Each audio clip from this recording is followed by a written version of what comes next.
Hello guys, welcome to my YouTube channel. और दोस्तों, आज मैं सिर्फ बात करूंगा अपने बायोमेट्रिक एक्सपीरियंस के बारे में कि मैंने बायोमेट्रिक अपना अभी रिसेंटली दिया, तो कैसा एक्सपीरियंस रहा, कैसे मैंने उसके लिए प्रेपरेशन की। तो दोस्तों, बेसिकली जो भी डॉक्यूमेंट्स आपने साथ में लेके जाने हैं, वो डॉक्यूमेंट हैं पासपोर्ट, एक आपका ईमेल आया होता है अपॉइंटमेंट का, एक कंसेंट फॉर्म। ये तीन चीज़ें आपने साथ में लेके जानी है। ठीक है जी। आपका जो भी अपॉइंटमेंट टाइम है, उसके आप आधा घंटा पहले वहाँ पे पहुँच जाओ। फिर एक जब एंट्री करते हो तो वहाँ पे उसको सिक्योरिटी गार्ड होता है, उसके बाद लिस्ट होती है अपॉइंटमेंट की। वो चेक करता है कि यस, ईमेल चेक करता है कि यस आपकी अपॉइंटमेंट है।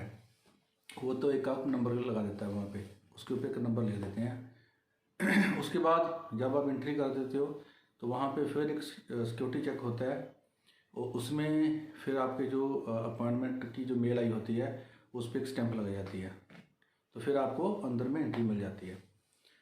वहाँ पे जाके आप एक काउंटर लगा होता है, आपने वहाँ पे जाना है, तो ये डॉक्यूमेंट सब दिखाने हैं, तो वो आपको एक टोकन जेंट कर देंगे।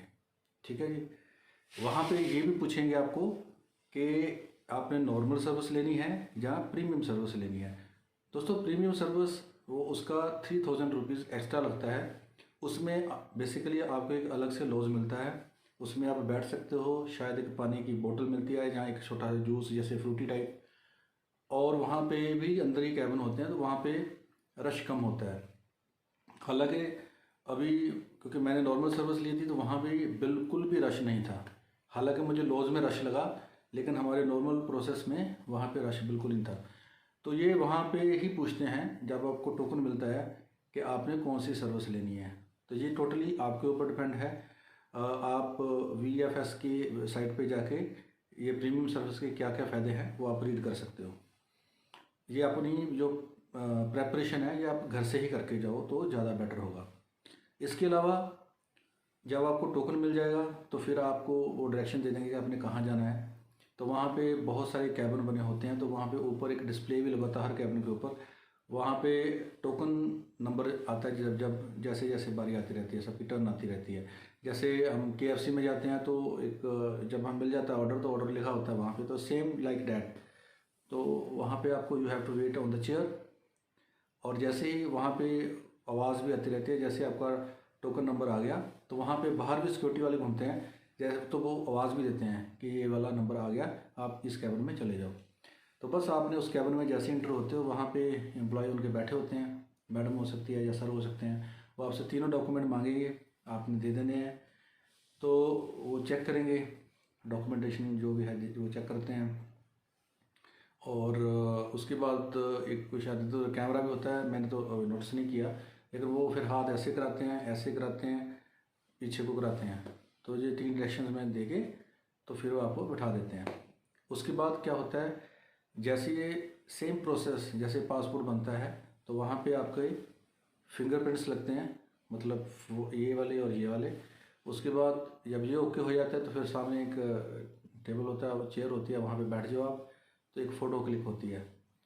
तो उस फ़ोटो क्लिक होने के बाद तो वो कुछ शायद कोई डाटा एंटर करते हैं, जिसमें नाम होता है, डेट ऑफ बर्थ होती है, पासपोर्ट को देख के। तो वो एक स्टिकर सा पासपोर्ट के पीछे भी लग जाता है। और उसके बाद फिर जो भी बायोमेट्रिक इंस्ट्रक्शन लेटर है वो आपको दे देंगे वापस। वो अपने पास रख लेते हैं, BIL तो अपने पास रख लेते हैं, कंसेंट फॉर्म अपने पास रख लेते हैं, पासपोर्ट आपको वापस कर देते हैं। और उसके बाद इससे पहले एक थोड़ा सा इंस्ट्रक्शन भी देते हैं कि आप ये पढ़ लो, इंस्ट्रक्शन लिखी होती हैं यहाँ पे ना टेबल पे कि ये आप इंस्ट्रक्शन पढ़ लो। तो इंस्ट्रक्शन पढ़ने के बाद ही ये सारा प्रोसेस शुरू कर देते हैं। हार्डली 4 से 5 मिनट का ये प्रोसेस है। ये फिंगरप्रिंट्स हो गए और फोटोग्राफ जो भी लेते हैं, तो उसके बाद तो आपको पासपोर्ट वापस कर देते हैं, तो आप बाहर आ जाओ, बाहर आके एग्ज़िट में आप जा सकते हो। बस इतना ही टाइम लगता है बायोमेट्रिक होने में। मतलब बायोमेट्रिक होने में 4 से 5 मिनट, एंट्री से लेके बाहर जाने तक 1 घंटा लग सकता है। तो उस हिसाब से ही आप अपना मैनेज करके जाओ। जहाँ तक बायोमेट्रिक अपडेशन की बात है, अब बहुत सारे र्यूमर्स हैं इसके लिए कि प्रीमियम सर्विस लो तो उसी टाइम हो जाता है। और लेकिन मेरे साथ तो ये हुआ कि नॉर्मल सर्विस मैंने ली है तो मेरा, अभी मैं नीचे ही गया था, मतलब बिल्डिंग के नीचे ही बाहर ही निकल रहा था तो मेरा अपडेट भी हो गया था बायोमेट्रिक। तो उसके बाद प्रीमियम सर्विस में ये बोलते हैं कि जो बाद में पीपीआर आने के बाद जो पासपोर्ट की कलेक्शन है वो शायद इजी हो जाती है, थोड़ा सा फास्ट हो जाती है। मान लो नॉर्मल में अगर पासपोर्ट आता है पीपीआर आने के बाद 10 से 15 दिन लग सकते हैं, तो उनके 8 से 10 दिन लग सकते हैं। बस इतना ही डिफरेंस मुझे नज़र में आता है। लेकिन फिर भी क्योंकि वहाँ पे प्रीमियम सर्विस लेके भी बहुत लॉज में बैठे हुए थे, तो ये अपनी अपनी कन्वीनियंस और अपने अपनी ज़रूरत के हिसाब से वो सर्विस आप ले सकते हो। तो यही रहा मेरा बायोमेट्रिक का सारा एक्सपीरियंस। एक दिन पहले तो, क्योंकि हर बंदा पहली बार जाता है तो सोचता है कि अर्ली इन द मॉर्निंग उठे, ये करे वो करे। ठीक है, ये बहुत ज़रूरी भी है कि आप अपनी प्रिपरेशन पहले कर लो। जो भी डॉक्यूमेंट्स आपने साथ में लेके जाने हैं उसको एक फ़ाइल में लगा लो, और उसके बाद फिर आप टाइम से आधा घंटा पहले वहाँ पे पहुँच जाओ। क्योंकि मेरे ख्याल से ये जो स्लॉट है 10 बजे या 9 बजे, 9 से 9:15, 9:30, पौने 10, 10, 10:15, 10:30, 15-15 के रूप में चलते हैं। तो 15-15 के स्लॉट में ही वो लाइन में लगा के सिक्योरिटी वाला चेक कर लेता है, तो फिर आपकी एंट्री हो जाती है। तो it was very good and very easy process. कुछ भी दिमाग में इतना हैवी बर्डन लेके जाने की कोई ज़रूरत नहीं है, बल्कि मैं कहता हूँ कि इस एक्सपीरियंस को आप इंजॉय करो, क्योंकि with the blessing of God ये समा आता है।